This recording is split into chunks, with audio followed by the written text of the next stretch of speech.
Hey everybody, Barry here again. Going to continue on with the 8.8 build, and tonight we're going to have it finished, which is really cool. What I have to do tonight is continue on from yesterday. Took the bearings out yesterday and I've got new bearings and seals here. This is the bearing, part number 6408, and it's national.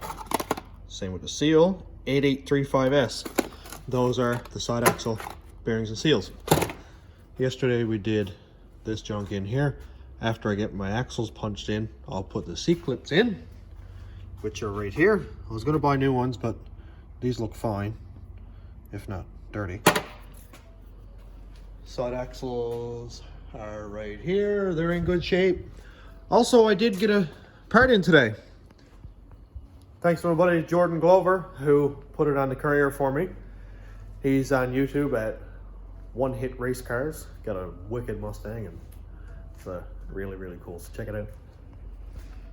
This here is a limited slip unit out of a Mustang. The only downfall is it's 28 spline, where my axles are 31, so it's not interchangeable at the moment, unless I can get the 31 spline side spotter gears or whatever they're called.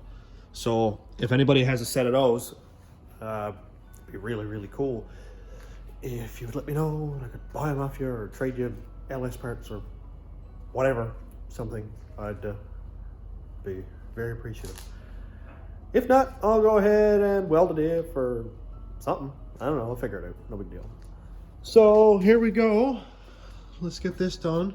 Oh, and also I figured out that I have to really look at this rat's nest because I watched a video of it yesterday and this all looks terrible. So I'm going to redo that harness, and I'm going to sort of move the harness around. I don't mind cutting up wires and extending them or shortening them. I want to move the harness so I can see very little.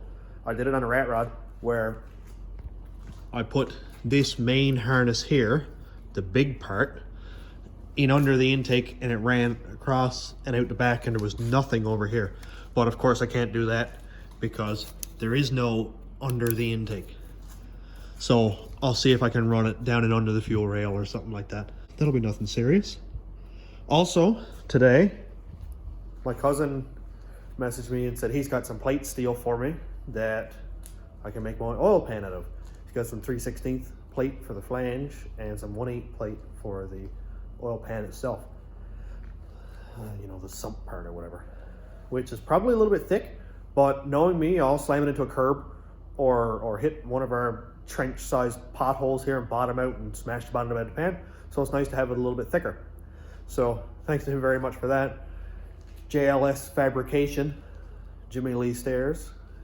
Check him out, he's in Gander. He's a wicked welder and fabricator, so that'd be real nice.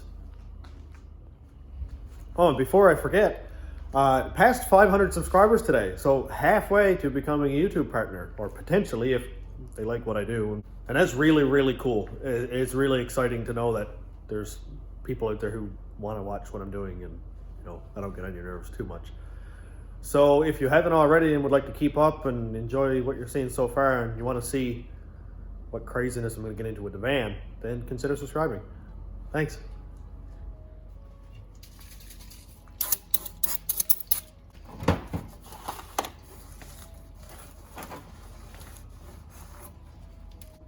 Normally what I like to do is just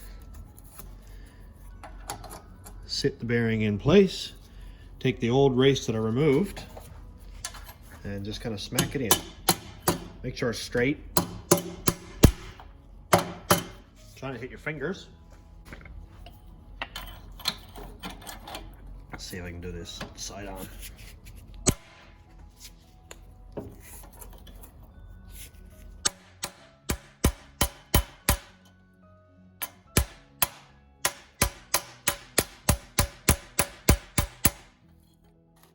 Sure it's not going in squish.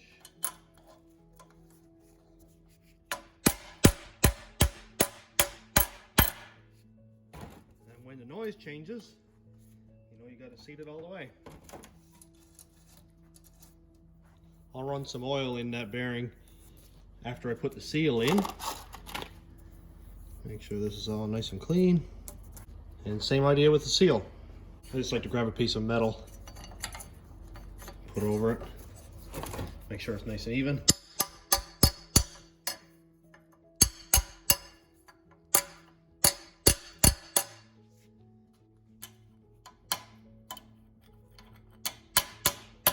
Hit my fingers.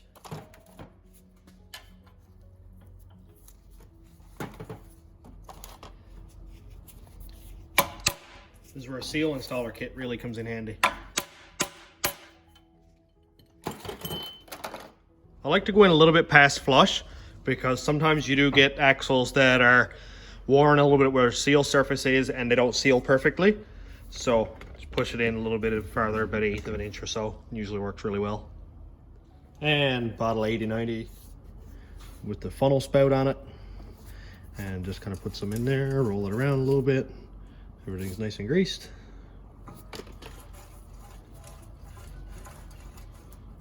Grease the seal up really good. We're ready for the axle.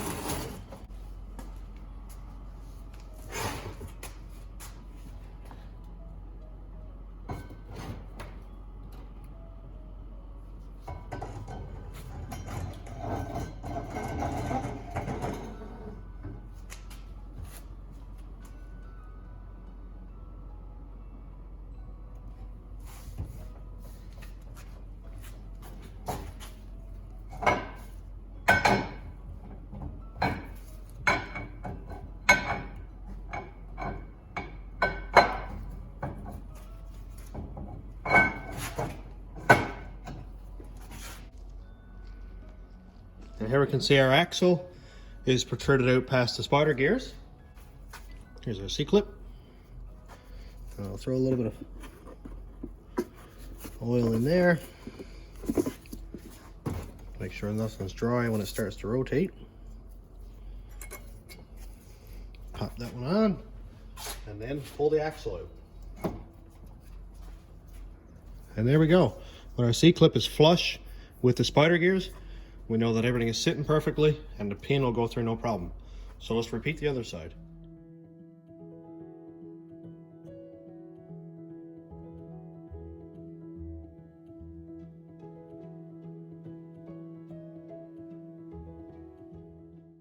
And after you have both side axles in and the C-clip seated correctly, make sure your spider gears are aligned with the housing hole here.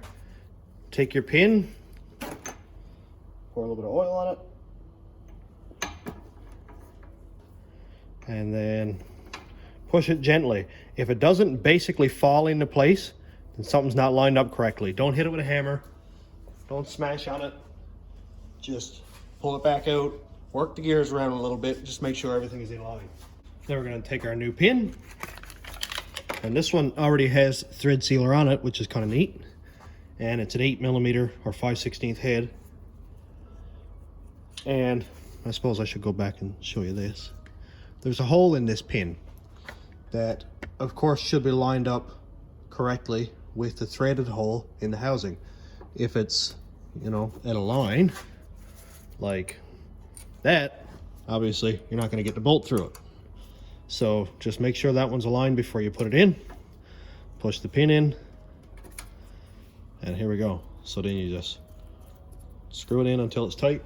And now we'll go ahead and tighten down the pin. There's not really enough room with this cap here to get the ratchet on straight. So I like to take a long extension.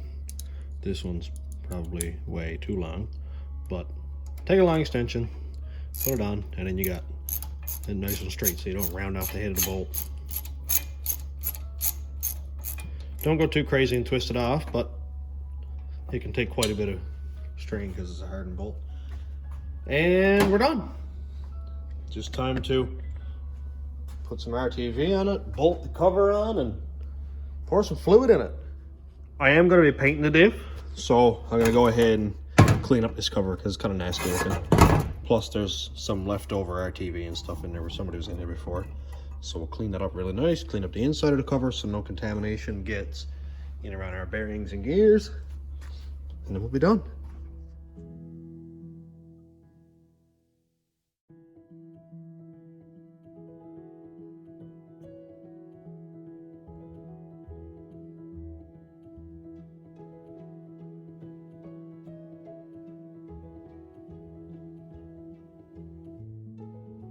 here we go. Our fully assembled rear differential. Been a little bit of a time coming.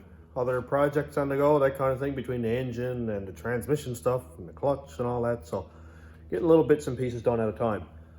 Getting really close to having the van up here and getting it disassembled. I can't wait to just tear into it the first time and have that engine bay completely empty. I'll go ahead and power wash the engine bay when I get it out and haul all the AC junk out of it.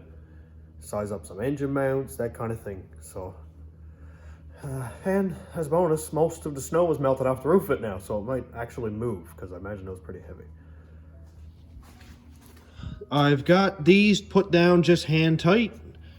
The pack says to put them hand tight, not tighten down. Leave it for an hour for it to set up and then tighten the spec.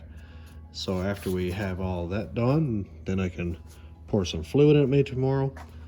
I'll get the rotors and brakes put on, and this will be another piece of the puzzle complete.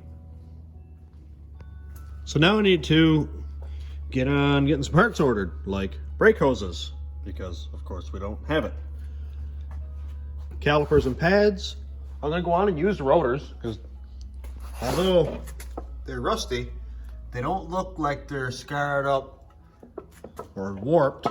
But I guess we'll see when I get it on the road. A lot of times rusty rotors will clean up really well. Obviously these pads are condemned. They're quite stuck. They're seasoned really good. I'll get a new center brake hose. And that's pretty much it. So that's all I got on the go for tonight. I just wanted to get the rear end assembled 100%. That's another big milestone done. Next couple days I'll get the engine wiring all cleaned up and done. And then the fun begins. So stay tuned, everybody. Thanks for watching. Have a good night.